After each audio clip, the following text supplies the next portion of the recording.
दुनिया की निगाहें इस वक्त मध्य पूर्व के रेगिस्तानों में अमेरिका और ईरान के बीच बढ़ती तनातनी पर टिकी हुई है।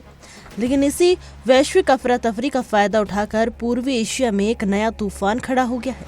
उत्तर कोरिया के तानाशाह किम जोंग उन ने एक बार फिर दुनिया को अपनी सैन्य हठ धर्मिता का परिचय देते हुए एक साथ कई बैलिस्टिक मिसाइलें दाग दी हैं, जिससे प्रशांत क्षेत्र में शांति की उम्मीदों को गहरा धक्का लगा है। रविवार की सुबह जब दक्षिण कोरिया और जापान के लोग अपनी छुट्टियों की तैयारी कर रहे थे, ठीक 6:10 पर उत्तर कोरिया के पूर्वी तट पर स्थित सिनपो शहर के पास से मिसाइलों के गरजने की आवाजें सुनाई दी।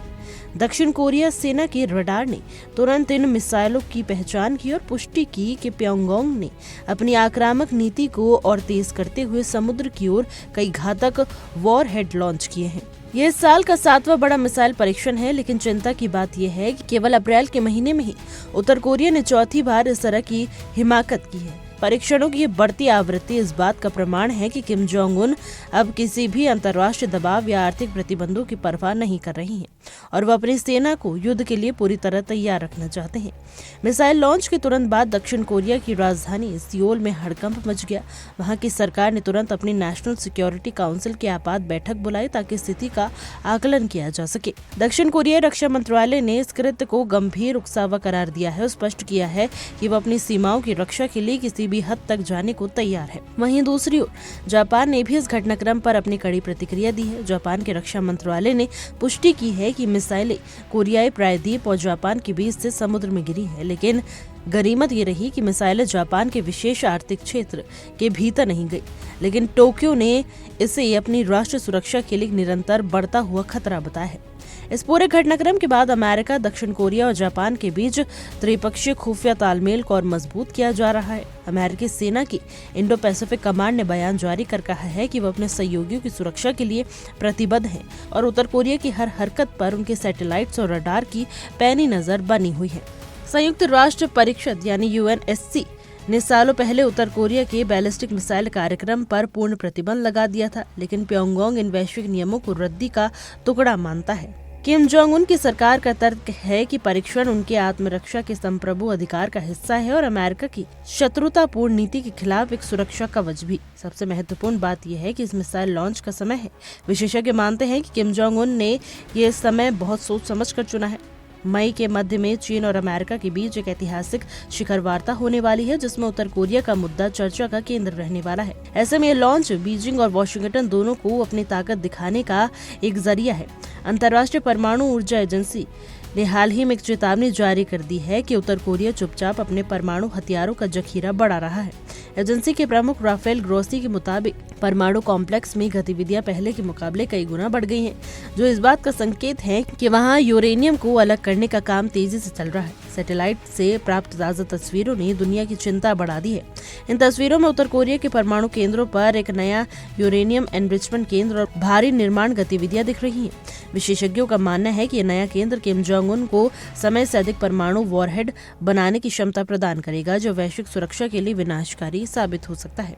सैन्य विशेषज्ञों के अनुसार उत्तर कोरिया के पास वर्तमान में दर्जनों परमाणु वॉरहेड हो सकते हैं, जिन्हें वो अपने बैलिस्टिक मिसाइलों पर फिट करने की तकनीक विकसित कर चुका है। किम जोंग उन का लक्ष्य ऐसी मिसाइलें तैयार करना है जो न केवल पड़ोसी देशों बल्कि सीधे तौर पर अमेरिकी मुख्य भूमि तक परमाणु हमला करने में सक्षम हो। पिछले महीने किम जोंग उन ने अपनी संसद में एक ऐतिहासिक भाषण दिया था, जिसमें उन्होंने घोषणा की थी कि उत्तर कोरिया की परमाणु शक्ति की स्थिति अब अद्वितीय है। उन्होंने स्पष्ट शब्दों में कहा था कि उनका देश कभी भी अपने परमाणु हथियार नहीं छोड़ेगा, चाहे उन पर कितने ही कड़े प्रतिबंध क्यों न लगा दिए जाए।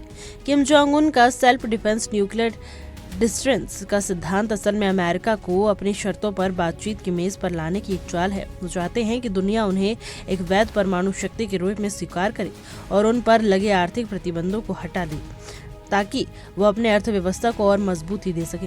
उत्तर कोरिया के इस रवैये ने चीन और रूस के लिए एक जटिल स्थिति पैदा कर दी है। एक तरफ जहां ये दोनों देश उत्तर कोरिया के पारंपरिक मित्र हैं, वहीं दूसरी तरफ वो इस क्षेत्र में परमाणु हथियारों की रेस नहीं चाहते। हालांकि हाल के वर्षों में रूस और उत्तर कोरिया के बीच बढ़ती सैन्य नजदीकियों ने अमेरिका की नींद उड़ा दी है। उत्तर कोरिया के आम नागरिकों की स्थिति भी इस मिसाइल कार्यक्रम से जुड़ी हुई है, जहाँ एक तरफ देश की बड़ी आबादी गरीबी और भुखमरी का सामना कर रही है, वहीं दूसरी तरफ सरकार अरबों डॉलर इन घातक हथियारों के विकास पर खर्च कर रही है। ये विरोधाभास किम जोंग उन के शासन की प्राथमिकता को स्पष्ट करता है। निष्कर्ष के तौर पर सिनपो ने दागी गई ये मिसाइलें सिर्फ लोहे के टुकड़े नहीं, बल्कि किम जोंग उन का वो संदेश है कि दुनिया चाहे कितनी भी बदल जाए, उनका इरादा नहीं बदलेगा। आने वाले महीनों में अमेरिका और उनके सहयोगियों के लिए उत्तर कोरिया की चुनौती और भी कठिन होने वाली है, क्योंकि प्योंगयांग की अब रुकने की तैयारी नहीं है। उत्तर कोरिया की इस नई मिसाइल आक्रामकता के पीछे एक बड़ा कारण रूस के साथ उसकी बढ़ती नजदीकियां भी मानी जा रही हैं। यूक्रेन युद्ध के बाद से मॉस्को और प्योंगयांग के रिश्तों में एक नया रणनीतिक मोड़ आया है। विशेषज्ञों का संदेह है कि उत्तर कोरिया द्वारा रूस का गोला बारूद की आपूर्ति में बदल रहे हैं। रूस उसे उन्नत मिसाइलें तकनीक और सैटेलाइट गाइडेंस सिस्टम प्रदान कर रहा है। यदि तकनीक आदान प्रदान सच है तो उत्तर कोरिया की मिसाइलें अब पहले से कई अधिक सटीक और घातक हो सकती है, जो इसे रोकने के लिए बनाए गए अमेरिकी मिसाइल डिफेंस सिस्टम के लिए एक बड़ी चुनौती पेश कर सकती है। अब देखना यह है कि आगे आने वाले समय में ये युद्ध किस करवट बैठता है। फिलहाल के लिए हमारी रिपोर्ट में बस इतना ही। देश और दुनिया की तमाम खबरों के लिए देखते रहिए इंडिया डेली का डिजिटल प्लेटफॉर्म। देखिए इंडिया डेली 24/7 अब आपकी स्मार्ट टीवी पर। इंडिया डेली मौजूद है सभी डिजिटल प्लेटफॉर्म पर लाइव और लगातार। इंडिया डेली 24/7 हर दिन राष्ट्र को समर्पित।